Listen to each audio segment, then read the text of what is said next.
चुड़ैलों की रानी को प्रसन्न करने के लिए बहुत तंत्र मंत्र कर रही थी। और फिर एक दिन चुड़ैलों की रानी प्रकट होती है। चंद्रिका, क्या हुआ?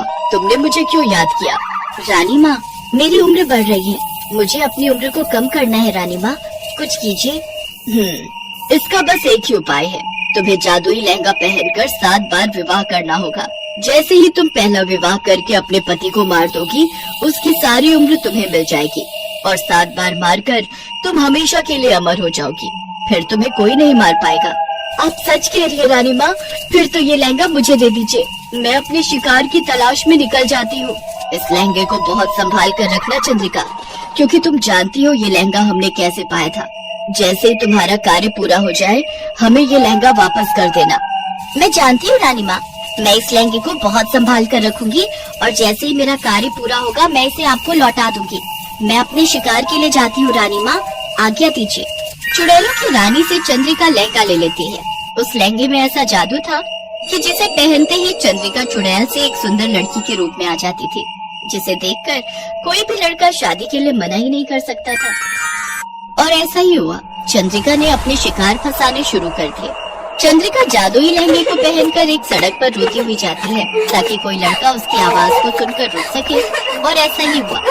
सड़क से आशीष नाम का एक लड़का अपनी कार से जा रहा था। चंद्रिका लहंगे में बिल्कुल एक दुल्हन की तरह लग रही थी। आशीष ने अपनी कार को रोका और उससे पूछा, क्या हुआ? आपको कोई परेशानी है? आपको देखकर लग रहा है आप किसी से बचकर भाग रही हैं। एक बदमाश जबरदस्ती मुझसे शादी करना चाहता था, उसने मेरे पिता को भी मार दिया। मुझे बचा लीजिए, मुझे उस बदमाश के साथ नहीं जाना। कोई बात नहीं, तुम घबराओ नहीं, मेरी गाड़ी में बैठ जाओ, मैं शहर की तरफ ही जा रहा हूँ, वहाँ तुम्हें कोई खतरा नहीं होगा। आशीष नाम का वो लड़का चंद्रिका के रूप पर मोहित हो जाता है। अब तक चंद्रिका उसे अपना नाम बता चुकी थी। वो उसे बार बार देखकर मुस्कुरा रही थी, मानो उसने आशीष को सम्मोहित कर दिया हो। चंद्रिका रोने का नाटक करती है। अब मैं कहाँ जाऊंगी? मेरा कोई नहीं है, मुझसे कौन शादी करेगा? अगर मेरी आज शादी नहीं हुई तो वो बदमाश मुझे उठाकर ले जाएगा। मुझे बहुत डर लग रहा है। डरो नहीं चंद्रिका, मैं तुमसे अभी शादी करूंगा। यहीं पास में एक मंदिर है, हम दोनों वहीं चलते हैं। नहीं नहीं, मंदिर में नहीं, कहीं वो मंदिर में भी ना पहुंच जाए। अगर तुम बुरा न मानो तो हम अभी इसी वक्त शादी कर सकते हैं। ये देखो, मेरे पास सिंदूर की डिब्बी है। चंद्रिका, तुम बहुत सुंदर हो, तुमसे तो कोई भी शादी कर सकता है। आशीष चंद्रिका की मांग में सिंदूर भर देता है। अब वो उसकी पत्नी बन चुकी थी, जैसा कि वो चाहती थी। कुछ घंटों बाद आशीष चंद्रिका को लेकर घर पहुंचता है। आशीष शहर में अकेला रहता था, उसके मम्मी पापा दूसरे शहर में रहते थे। आशीष अकेला था, इसलिए चंद्रिका को मौका मिल गया। जैसे ही आशीष उसके पास आता है, वो अपने असली रूप में आ जाती है। चंद्रिका को चुड़ैल के रूप में देखकर आशीष डर जाता है, पर तब तक बहुत देर हो चुकी थी। चंद्रिका आशीष की गर्दन में अपने पंजे घुसा देती है। आशीष मर जाता है और उसकी सारी उम्र चंद्रिका के अंदर आ जाती है और चंद्रिका जवान हो जाती है। अब मुझे दूसरे शिकार की तलाश करनी होगी। ऐसे ही मैं अपने साथों शिकार फंसाकर उन्हें मार दूंगी और शक्तिशाली चुड़ैल बनकर अमर हो जाऊंगी। चंद्रिका सोने के जादुई लहंगे को पहनकर अपने शिकार को मारती रही। धीरे धीरे उसने 5 शिकार मार दिए और अब वो अपने छठे शिकार की तलाश में थी। अब तक जितने भी लोग मारे गए हैं, उन्हें देखकर यही पता चलता है कि कोई ना कोई नई नवेली दुल्हन इन्हें मारती है, पर लूटपाट के लिए तो ये हत्या नहीं की गई। फिर आखिर दुल्हन को क्या चाहिए? किसी ने दुल्हन का ओलिया देखा था? कोई उसके परिवार के लोगों के साथ में था? इंस्पेक्टर साहब, मेरे बेटे को वो रात के अंधेरे में सुनसान सड़क पर मिली थी। बहुत परेशान थी वो और उसे आज ही शादी करनी थी। बस इतना ही पता है, उसने एक सोने का लहंगा पहन रखा था। मुझे शक भी हुआ कि एक मजबूर लड़की सोने का लहंगा कैसे पहन सकती है, पर फिर मेरे बेटे ने इस ओर ध्यान ही नहीं दिया। और सुबह जब मैं कमरे में गई तो देखा मेरे बेटे की लाश बिस्तर पर पड़ी है। उसकी गर्दन पर पंजों के निशान है। हो ना हो इंस्पेक्टर साहब, वो कोई औरत नहीं, कोई चुड़ैल है।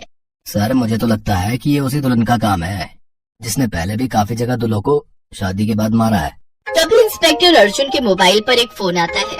हेलो, कौन? चेतन, क्या हुआ? चेतन, तेरी आवाज इतनी दर्द भरी क्यों है? अर्जुन, मेरे दोस्त, मेरे साथ धोखा हुआ है। वो चुड़ैल सोने के लहंगे में, वो चुड़ैल उसने मेरे साथ धोखे से शादी की और मुझे मार। चेतन, चेतन हेलो। मैं उस सोने के लहंगे वाले चुड़ैल को जिंदा नहीं छोड़ूंगा। इंस्पेक्टर अर्जुन अपने दोस्त चेतन के घर पहुंचता है। चेतन की माँ का रो रो कर बुरा हाल था। तभी वहाँ पर एक बहुत ही बूढ़े तांत्रिक बाबा आते हैं। बेटा, इससे पहले कि चुड़ैल चंद्रिका अपना 7वां और आखिरी शिकार मार दे, उससे पहले ही तुम्हें उसे पकड़ना होगा। आप कौन है महाराज? बेटा, मैं चंद्रिका का पिता हूँ। चंद्रिका को शुरू से ही काली शक्तियों और मंत्रों के साथ खेलने की आदत थी। वो बचपन से ही गलत कार्य कर रही थी। कई बार मेरे टोकने पर भी उसने मेरी बात नहीं सुनी और एक दिन उसने एक निर्दोष बच्चे को मारना चाहा। मजबूरन मुझे अपनी शक्तियों से चंद्रिका को समाप्त करना पड़ा। चंद्रिका चुड़ैल बनकर चुड़ैलों की रानी माया के साथ मिल गई और एक दिन जब मैं घर पर नहीं था तो पीछे से चंद्रिका चुड़ैलों की रानी माया के साथ घर आई। चंद्रिका की माँ ने उसे बहुत रोकने की कोशिश की, पर चंद्रिका एक बेटी नहीं, वो तो एक चुड़ैल बन गई थी। उसने मेरी पत्नी को यानी अपनी माँ को भी मार दिया और जादुई लहंगा उठाकर ले गई। तब से मैं चंद्रिका की तलाश में हूँ। जब मुझे पता चला कि वो इस तरह शादी करके दूल्हों को मार रही है तो मैं समझ गया कि अवश्य ही वो उस लहंगे का दुरुपयोग कर रही है। चंद्रिका अब 7वें शिकार की तलाश में है। वो अमर हो जाएगी, उसकी शक्तियां बढ़ जाएंगी, फिर उसे मारना असंभव है। उसे रोक लो बेटा। पर मैं उसे कैसे रोक सकता हूँ? उसे रोकने के लिए तुम्हें जाल बिछाना होगा ताकि समय पर वहाँ पहुंचकर मैं मंत्रों की सहायता से चंद्रिका को खत्म कर दूं। अर्जुन चंद्रिका की तलाश में उसी सड़क पर जाता है जहां उसका दोस्त चेतन मारा गया था। रात हो चुकी थी। अर्जुन जानबूझकर अपनी गाड़ी धीरे चला रहा था ताकि चंद्रिका खुद उसके पास आ जाए। तभी अर्जुन देखता है कि लहंगे के अंदर सजी संवरी चंद्रिका घबराई हुई वहाँ आती है।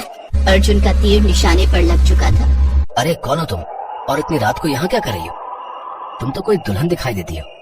क्या कोई परेशानी है? मुझसे कहो। मेरे माता पिता को मारकर एक बदमाश मुझसे जबरन शादी करना चाहता है। मैं किसी तरह अपनी जान बचा कर आई हूँ। मुझे अपनी गाड़ी में थोड़ी सी जगह दे दो। वो बदमाश मेरा पीछा कर रहा है। अच्छा कोई बात नहीं, आओ जल्दी से मेरी गाड़ी में बैठ जाओ। अरे तुम अभी भी क्यों रो रही हो? मैं इसलिए रो रही हूँ कि अब मैं अपने गाँव से भागी हूँ। मेरी बहुत बदनामी हो गई। अब मुझसे कौन शादी करेगा? मैं कहाँ जाऊँगी? मैं कहाँ रहूँगी? चिंता मत करो, तुम बहुत सुंदर हो।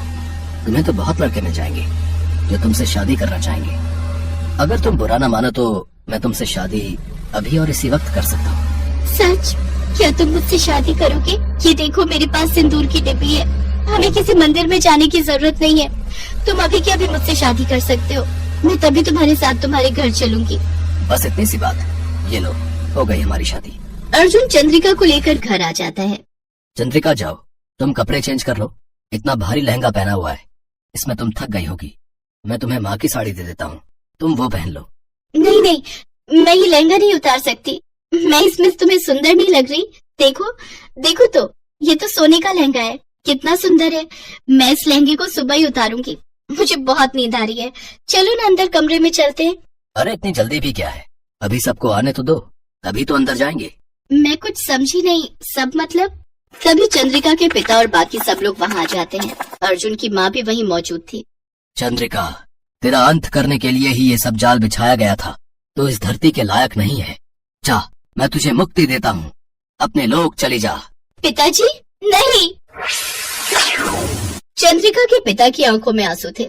चंद्रिका लहंगे के साथ ही खत्म हो जाती है और उसके साथ साथ चुड़ैलों की रानी और बाकी सब चुड़ैलों का भी अंत हो जाता है। अर्जुन को अफसोस था कि उसका इतना प्यारा दोस्त आज उसके साथ नहीं था, पर उसे तसल्ली थी कि उसने अपने दोस्त के कातिल उस चुड़ैल को खत्म कर दिया था।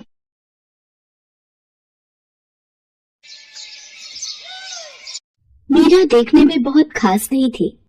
रंग से सांवली और शरीर से भी भरी भरी, लेकिन फिर भी वो एक मशहूर मॉडल बनना चाहती थी। सुंदर सी ड्रेस पहनकर एक बड़े से स्टेज पर रैंप वॉक करना उसका बचपन का सपना था। इसलिए अपनी कॉलेज की पढ़ाई छोड़कर वो फैशन डिजाइनिंग का कोर्स करना चाहती थी।